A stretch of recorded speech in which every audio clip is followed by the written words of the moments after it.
et à toutes, aujourd'hui nous nous retrouvons sur Radioactif pour une journée très spéciale.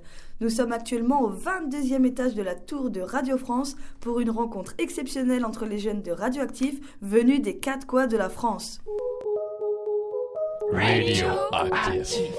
Radioactif, la radio qui libère la parole des jeunes. Au programme du jour, différents chroniqueurs de Radioactif témoigneront de leur expérience chez Radio France. Isaac Godogo nous parlera de l'atelier Flash Info et du comité de pilotage de Radioactif. Juliette Avril nous parlera des locaux de la maison de la radio et nous donnera un petit aperçu des projets à venir. Pour finir, Guillaume Boimben nous parlera de l'atelier débunkage, le vrai du faux. Bonjour Isaac. Bonjour. Alors oui, du coup, hier matin, on a eu un atelier où la couleur était plutôt à l'info. Et Juliette m'a donné la réplique sur un sujet un peu épineux, c'était la résolution parlementaire concernant les Ouïghours. Alors pour ceux qui ne sont pas trop familiers avec le sujet, l'émission, elle sera vraisemblablement publiée, mais l'idée c'était de prendre un sujet d'actualité et d'en faire une interview tout simplement. Alors suivant les sujets, chacun prend le rôle qui lui correspond le mieux entre intervieweur, interviewé, présentateur, il y avait technicien, parce que voilà, il y a une formation aussi pour ceux qui voulaient plus de la technique. Et moi, vu le thème que j'ai dû jouer le rôle de l'expert politique, de l'expert en géopolitique. Mais à côté de ça, voilà, on a eu des gens comme Arnaud qui ont joué le rôle de, je sais pas, LeBron James pour une chronique de sport. Enfin voilà, c'était suivant le thème et le sujet. Et ce qu'il faut comprendre, c'est qu'on nous donne des petits tips de rédac en fait et des codes du monde de la radio qu'on peut absolument pas soupçonner en termes de timing, des astuces de diction. Enfin bref, on est vraiment briefé et ensuite c'est libre à nous de choisir le sujet et le ton qu'on veut lui donner quoi. Super. Du coup, j'imagine que ça a été très formateur et enrichissant. Ouais, vraiment. Moi, c'est quand même la 3e fois que je viens, mais en fait à chaque fois tu apprends quelque chose et puis ton expérience, du coup tu fais jouer l'expérience que tu as eue la fois précédente et puis pour ceux pour qui ça a été la première fois, en tout cas moi je me rappelle ma première fois, c'était vraiment impressionnant dans le sens où on soupçonne absolument pas ça quand on écoute la radio simplement et puis le but c'est de donner l'air le plus fluide possible, l'air le plus naturel possible à ce qu'on est en train d'aborder alors que c'est travailler et retravailler en fait. Waouh, et bien en tout cas ça donne envie. Merci beaucoup Isaac. Yes, merci à toi.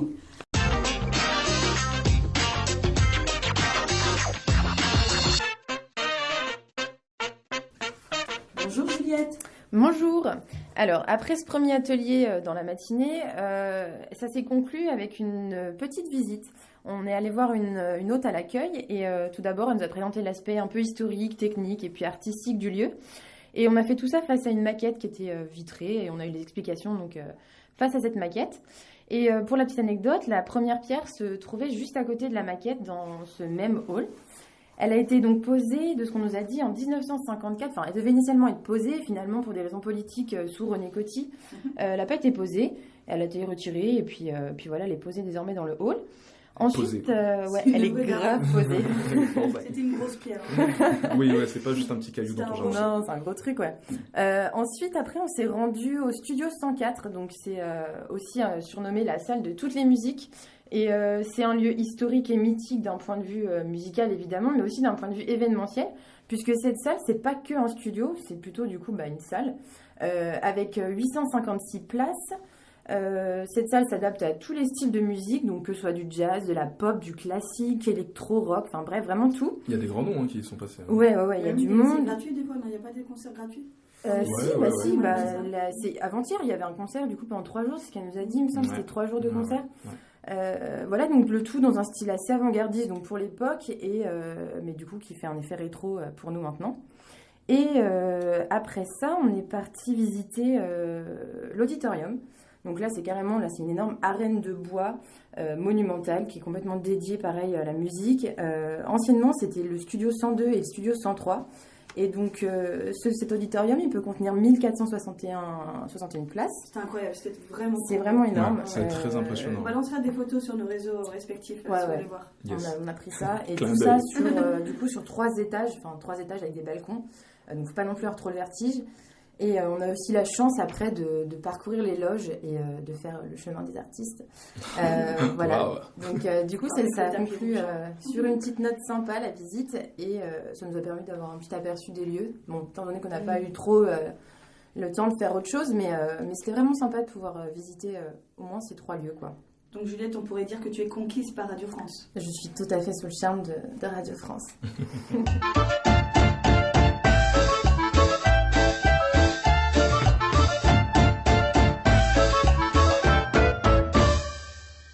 Continuons avec Isaac Godogo.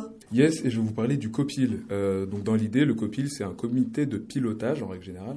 Et là, pour Radioactif, à l'occasion des déplacements à la maison de la radio, en général, on en profite pour faire une petite réunion, étant donné qu'on est rarement tous ensemble en fait. Petite. Et ouais, grosse réunion. On était combien, genre 25, un truc comme Ouais, ça. 25-30, ouais. C'est surtout Voilà. au niveau de la dose d'information qu'on a reçue. Au niveau de la dose d'information. Pendant 3 heures. En fait, ce qu'il faut comprendre, c'est que c'est l'UNML. On est radio... Chabou. En fait, ce qu'il faut comprendre, c'est que c'est vraiment l'UNML et que l'UNML, c'est l'Union nationale des missions locales. C'est national, c'est tout le pays. Et donc, on a des représentants de Dijon, de l'Aigues-Mortagne, de la région parisienne, de Lyon, bref, voilà.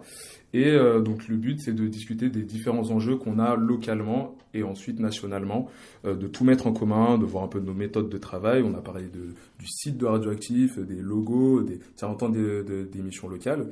C'est cette année, on fête les 40 ans des créations d'émissions locales. Beaucoup de surprises à venir. Donc voilà, c'est une année assez spéciale au final. Donc voilà, l'idée c'est d'un peu fédérer et puis de pouvoir apprendre les uns des autres.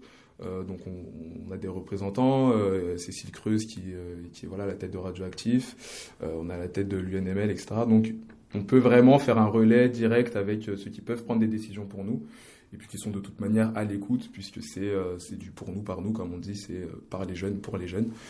Donc voilà, l'idée du COPIL c'est ça. Et puis on programme une prochaine réunion et puis de toute manière, tout ce qui se passe au COPIL, vous le verrez ensuite, quoi. Donc j'ai ouï dire qu'après ce COPIL, on ont découlé quelques ateliers cet après-midi, c'est ça ? Ah oui, carrément, ouais. On est actuellement dans un lieu incroyable. On est donc au milieu de cet énorme cercle qu'est la Radio France. Et donc il y a une tour et il y a 22 étages et on est évidemment au 22e étage. Avec cette vue panoramique dans les hauteurs de Paris, vue Tour Eiffel, vue Montparnasse. Super moche. Il y a du brouillard, mais bon, c'est pas du grave. brouillard, mais on voit quand même les monuments principaux Ouais, et c'est franchement, c'est inspirant et ça donne envie de travailler ici, de se dire que il y a des gens qui peut-être quotidiennement ont cette vue. Enfin, c'est quand même ça sympa. fait rêver quand même. Ça fait de ouf rêver. Moi, au quartier, il n'y avait pas cette vue. Hein. J'étais haut, mais pas la Tour Eiffel. Hein. Et donc, dans cette énorme salle, on s'est répartis en combien ? 4 groupes, c'est ça ? 5 groupes ? 4 4 groupes, hein, donc il y a nous, il y a le groupe de communication, il y a un groupe qui travaille sur le prochain logo, un groupe qui travaille sur l'EB, donc le journal. L'édition spéciale DB. L'édition spéciale DB. Donc tout ça, ça corrèle avec le COPIL de ce et matin au surtout final. les 40 ans Voilà, de c'est la ça. mission, Voilà. locale de France qui arrive bientôt. Et on essaie de espère voir qu'on va un peu faire ce qu'on peut faire pour ces 40 ans. Ce sera, je suis sûre, un programme aux petits oignons. Ouais, là par contre c'est sérieux, c'est Ouais. très très très sérieux. Très, très sérieux. Ouais, ça va être du gros lourd qui va arriver à Tours. Restez branchés, nouveau freestyle, non pardon. Il me semble également qu'il y a eu un atelier débunkage vrai du faux, c'est ça ? Oui, effectivement. Ouais, Vous ouais. en parlez ? On a fait un deuxième atelier sur le thème des fake news. Le travail était réparti en différentes tâches avec 2 journalistes, un animateur et un présentateur. Et le but était de déceler la fausse rumeur dans l'information en étayant nos arguments qui se trouvaient dans l'article. À la fin, nous avons pu expliquer comment décrypter une fake news dans un article pour conclure le sujet et ne pas tomber dans le piège en vérifiant les sources, la date, les sites, afin que les gens ne puissent pas se faire avoir par certains titres relayés par la presse. Eh bien, super, est-ce que tu as appris beaucoup de choses du coup pendant ces ateliers ? Ça t'a plu ? Oui, ça m'avait beaucoup plu, même si j'avais déjà fait ça auparavant, mais ça m'a fait engranger encore plus d'expérience par la suite. Et Voilà. vous les autres, vous avez kiffé aussi ? Franchement, c'était sympa.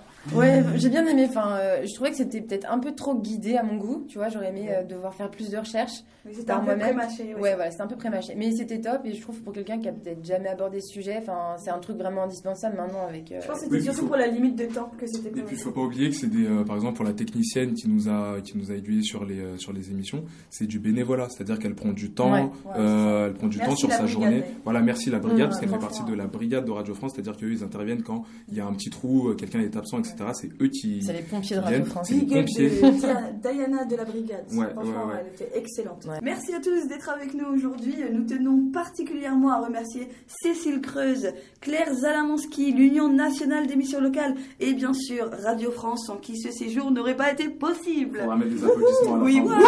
Ils ont vraiment fait un gros Dis-le à un travail. présentateur télé. Merci Isaac, merci Juliette, merci Guillaume. Merci à De toi. rien. Franchement, c'était super. C'était top. Hâte de- Merci, À la Nikos. prochaine. Merci Nicolas. C'est incroyable.